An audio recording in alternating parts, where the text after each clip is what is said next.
इसके बाद हमारे बीच में एडवोकेट ईश्वरन भंडारी है, जो हिंदुत्व और कॉन्स्टिट्यूशन के बारे में आप उनके विचार आपके सामने पेश करेंगे। Eswaran Bhandari, constitution, Hindutva and the constitution will be presented by Eswaran Bhandari. वो इंग्लिश में बोलेंगे।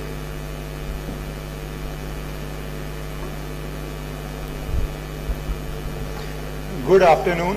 Before I begin speaking, I would like to make a mention. I am a very, very lucky person. I often tell Dr. Swami that without paying okay. Is it okay now? Yeah. I tell Dr. Swami I'm a very, very lucky person. Without paying 40, 50 lakh rupees fees, I am learning under him and have escaped paying the Harvard fees. So I feel I'm very, very lucky. Further, not only have I escaped paying the Western education fees, I do not think so there is a better teacher in any Gurukul in India than Dr. Subramaniam Swami. So I have escaped Guru Dakshina fees also. So I think I'm very, very lucky in that aspect. The topic I am speaking on is Hindutva and Constitution. We all have our definitions of Hindutva, and it is difficult to define Hindutva in narrow terms.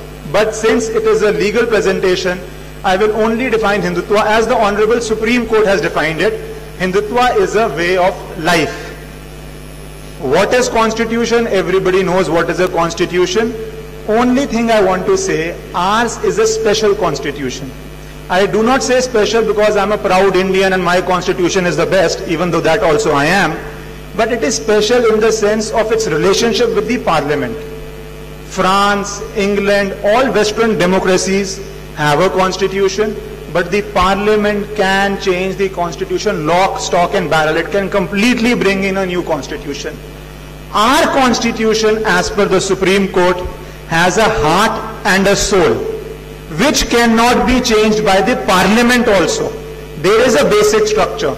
So in that sense, it becomes a very important debate to see whether Hindutva is under the constitution, because even the Parliament cannot change it beyond a degree.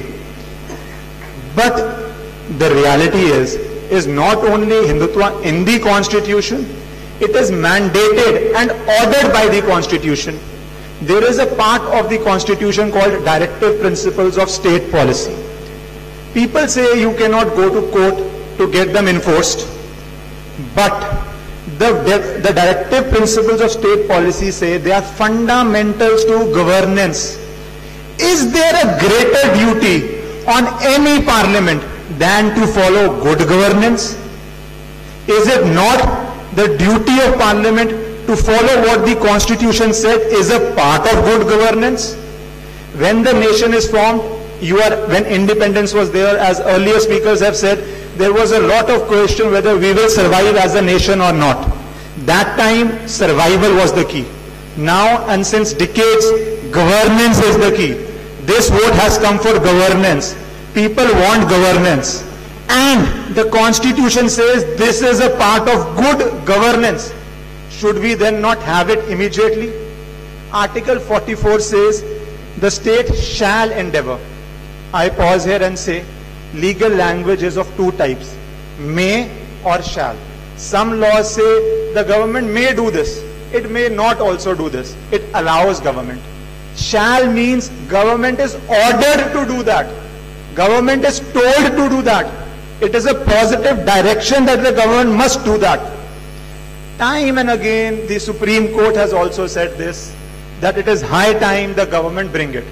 But it is a political decision. Should our not political decision makers not act on it? Also, we forget one thing. When Article 44 was brought in the Constitution, all communities had their personal laws. The Hindu Code Bill came in 1955. That time, everybody was in personal law.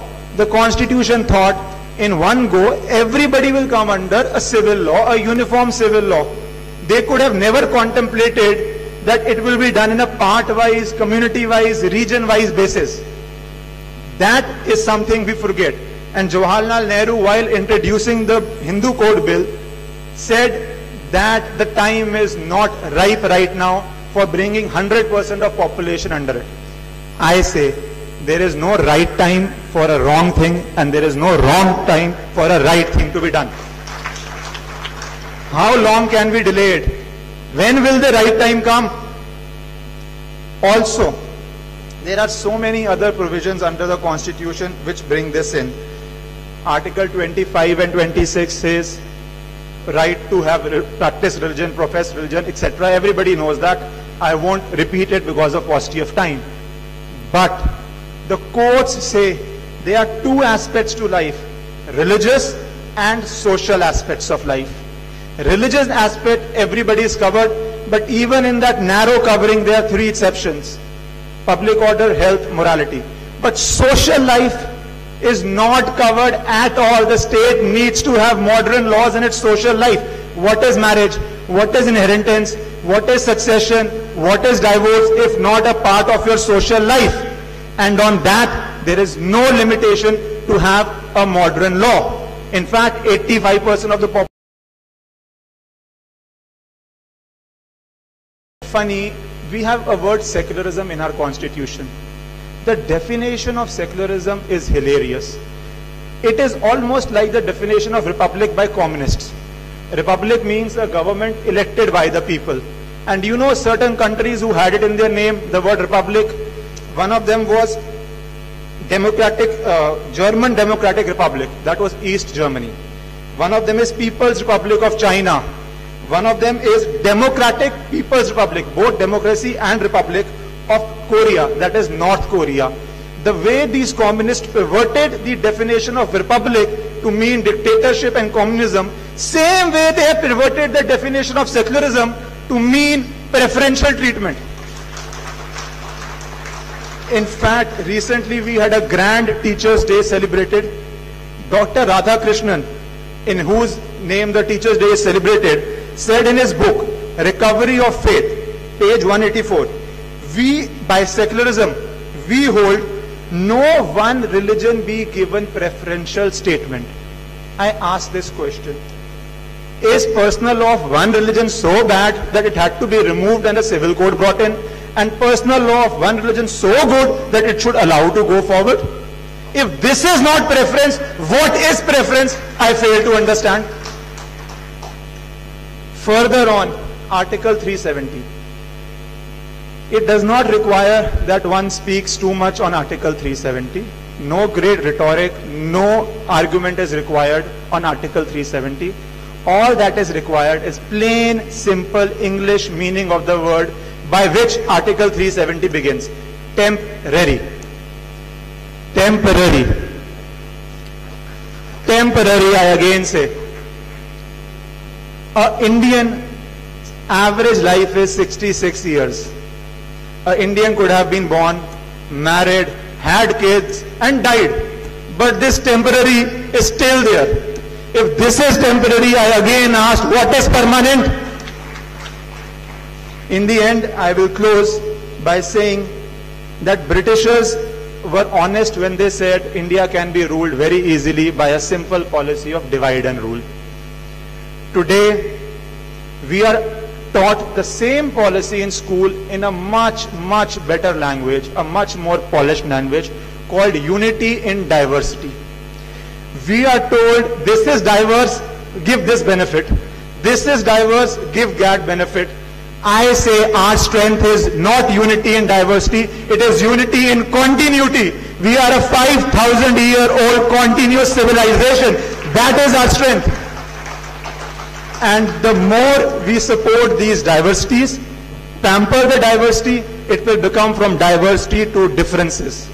And from differences to 1947, incapable of living together. I say in the end only this much.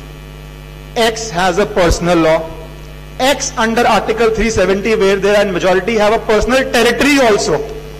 Does the Constitution ever contemplate you have your personal law, you have your territory, and we are still under the rule of law in secularism where there is no preferential treatment?